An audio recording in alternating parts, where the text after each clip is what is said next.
भाजपा द्वारा प्रदेश स्तरीय नालागढ़ में नगर परिषद एवं नगर पंचायत का प्रशिक्षण शिविर आयोजित किया गया। इस प्रशिक्षण शिविर में हिमाचल प्रदेश के पूर्व मुख्यमंत्री एवं नेता प्रतिपक्ष जयराम ठाकुर ने बतौर मुख्य अतिथि शिरकत की और प्रशिक्षण शिविर में नगर परिषद और नगर पंचायत के सदस्यों को आगामी लोकसभा चुनावों के लिए टिप्स दिए। इस दौरान नेता प्रतिपक्ष जयराम ठाकुर ने मीडिया से रूबरू होते हुए पत्रकारों को संबोधित करते हुए कांग्रेस की मौजूदा सरकार पर जमकर निशाना साधते हुए कहा कि प्रदेश सरकार का 1 साल का कार्यकाल सबसे निराशाजनक रहा है। कांग्रेस पार्टी का दौर जल्द समाप्त होना चाहिए, ये प्रदेश के हर वर्ग की इच्छा है। कांग्रेस पार्टी के 1 साल के कार्यकाल के दौरान ही प्रदेश कई सालों पीछे चला गया। उन्होंने कहा कि विकास कार्य प्रदेश में ठप पड़े हुए हैं। जयराम ठाकुर ने कहा कि कांग्रेस का अब लोगों में विश्वास खत्म हो चुका है, क्योंकि कांग्रेस झूठ बोलकर सत्ता में आई है। उसने एक भी गारंटी अभी तक पूरी नहीं की है। देखिए, अब हो गई बात, अब ये बातें पुरानी हो गई, लेकिन अब आपको यही कह रहे हैं कि नई शुरुआत होगी और कांग्रेस पार्टी का दौर जो 1 साल का है बहुत निराशाजनक रहा है और ये दौर जल्दी समाप्त होना चाहिए, ये सब लोगों की इच्छा है। Thank you.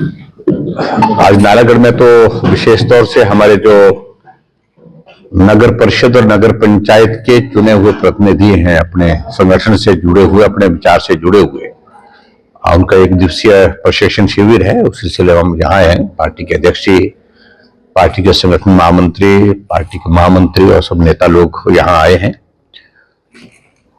और जहां तक कुछ और बातों पर हम बात करें, हिमाचल प्रदेश में कांग्रेस पार्टी की सरकार का 1 वर्ष का कार्यकाल पूरा हुआ है और 1 साल के कार्यकाल में हिमाचल प्रदेश को हर दृष्टि से आगे ले जाने के बजाय हिमाचल को कई वर्षों पीछे कर दिया है। विकास के कार्य रुके पड़े हैं हिमाचल प्रदेश में। सत्ता में आते ही लगभग 1,500 संस्थान चले हुए, खुले हुए संस्थान बंद कर दिए गए थे। इसमें आपके नालागढ़ बद्दी के इलाके में भी बहुत सारे संस्थान थे। एसडीएम के दफ्तर थे, बीडीओ के दफ्तर थे। बद्दी में तो ये 2 बड़े, तो ऐसे काम करने के तरीके को हिमाचल ने पहली बार देखा। हम इस बात से सहमत हैं कि नए मुख्यमंत्री बने हैं और उम्मीद कर रहे थे कि नई सोच के साथ काम करेंगे। और जब सरकार बनती है तो सरकार काम करने के लिए होती है, काम बंद करने के लिए नहीं होती है। और 1-1 साल से संस्थान चले हुए थे वो, जो बंद किए गए। और इसके अलावा जहां हिमाचल प्रदेश में बहुत शोर डाल करके जोर से एक ही बात कहते रहे कि भारतीय जनता पार्टी की सरकार ने ऋण लिया,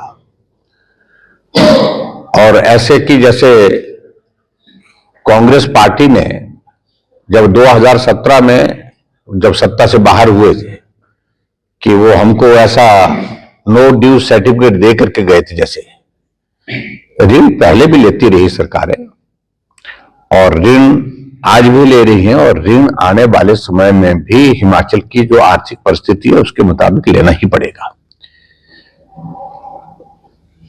और खुद तब बोले जब खुद वो काम नहीं कर रहे हो। अगर ऋण खुद नहीं ले रहे होते तो भी समझ में आता।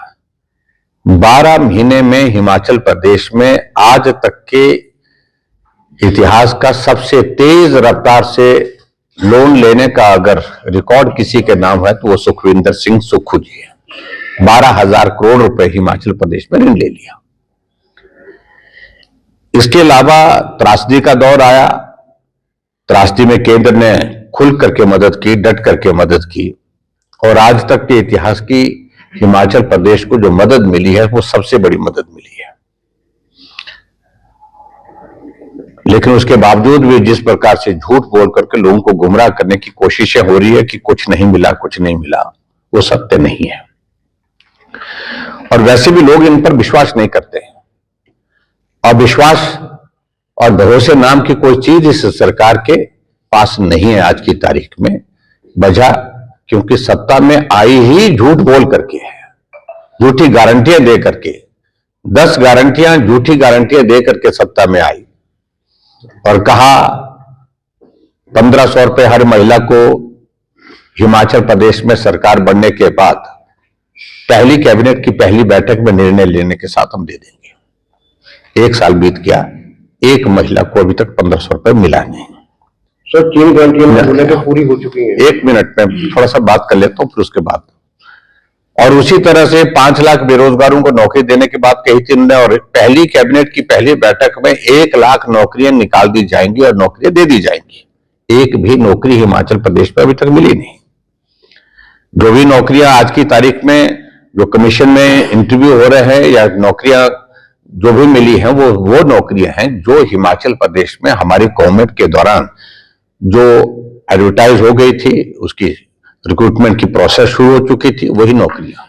हाँ, नौकरियां मिली, सीपीएस बने 6 कैबिनेट रैंक के साथ, कैबिनेट रैंक के साथ एडवाइजर बने, उनको नौकरी जरूर मिली हिमाचल प्रदेश में। और इसी तरह से उन्होंने कहा था कि बिजली हम 300 यूनिट फ्री देंगे, 1 यूनिट बिजली फ्री नहीं मिली। गोबर 2 रुपए किलो के हिसाब से खरीदेंगे, और अभी विधानसभा के सत्र के दौरान हम गोबर लेकर के गए थे। दूध कहा था कि भी गाय का 80 रुपए और भैंस का दूध 100 रुपए लीटर के हिसाब से लेंगे।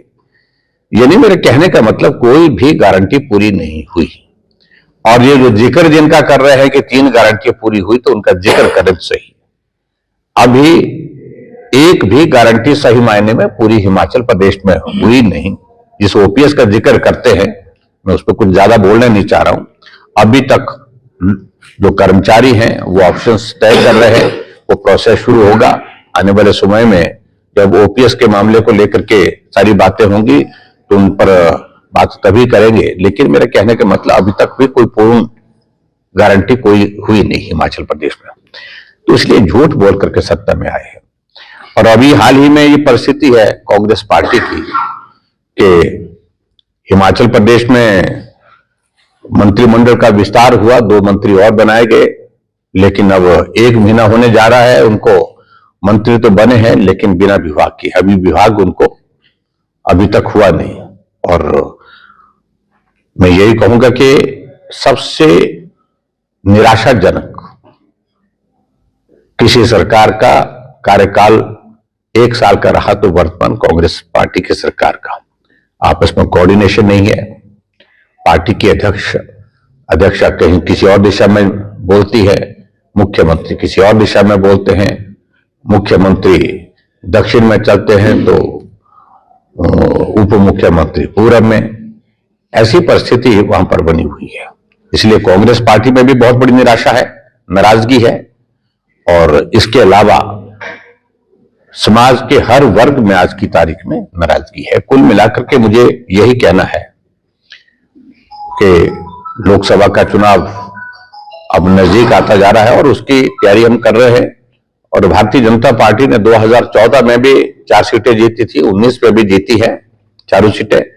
और मैं ये कहूंगा कि 2024 में भी भारतीय जनता पार्टी 4 सीटों पर जीत हासिल करेगी। नरेंद्र मोदी जी के नेतृत्व में भारत मजबूती के साथ आगे बढ़ा है, और नरेंद्र मोदी जी के नेतृत्व में भारत की पहचान अंतर्राष्ट्रीय मंच पर एक अलग तरह की बनी है। उस दृष्टि से और पूरे देश के विकास के लिए बहुत बड़ा उनका एक योगदान रहा है। इन सारी बातों को ध्यान में रखते हुए उनकी लोकप्रियता जिस प्रकार से बढ़ी है, लगातार आज दुनिया के सबसे लोकप्रिय नेता के रूप में अपने देश के यशस्वी प्रधानमंत्री नरेंद्र मोदी जी हैं। और जीत होगी, शानदार जीत होगी। और सबसे बड़ी बात, जिस राम मंदिर के लिए हम कई 100 सालों से इंतजार कर रहे थे, और हमारा यह सौभाग्य कि हम चश्मदीद गवाह बनने जा रहे हैं जब राम मंदिर के भव्य मंदिर का निर्माण पूरा होने के पश्चात वहां पर भगवान रामचंद्र जी 22 जनवरी को विराजमान होंगे। सर मेरा सवाल, इस बार जो यहाँ पे बीजेपी आपस में बढ़ चुकी है, सर क्या कहेंगे आप? नहीं, बटी नहीं है। मेरा कहने का मतलब यह है कि सब इकट्ठा होकर के काम करेंगे। पार्टी का संगठन मजबूती के साथ काम कर रहा है, और हम इस बात को कहेंगे जब चुनाव होंगे लोकसभा के तो जीत होगी, शानदार जीत होगी। और इकट्ठा होकर के रिकॉर्ड जीत से यहां से भी बढ़त लेंगे, नालागढ़ से भी। 70% जो है इस टाइम बीजेपी के लोग आजाद उम्मीदवार के साथ है सर। देखिए, इस बात को लेकर के अभी मैं वो ये नहीं कहूंगा इस बारे में। मैं यही कहूंगा, नरेंद्र मोदी जी को सब देश का प्रधानमंत्री देखना चाहते हैं और पार्टी का विषय एक जगह है, लेकिन जो दिल में, लोगों के मन में अगर देश के प्रधानमंत्री के नाते किसी नेतृत्व के प्रति रुझान है, वो नरेंद्र मोदी जी के प्रति है। और स्वाभाविक रूप से उनको बहुत सारे लोग पार्टी की दीवारें तोड़ करके, सीमाएं लांग करके जो है समर्थन और सहयोग देने के लिए आगे हैं। आपने पहले कहा था कि रिवाज बने, हमारे यहाँ तो सरकारी बदल गई है। तो चलिए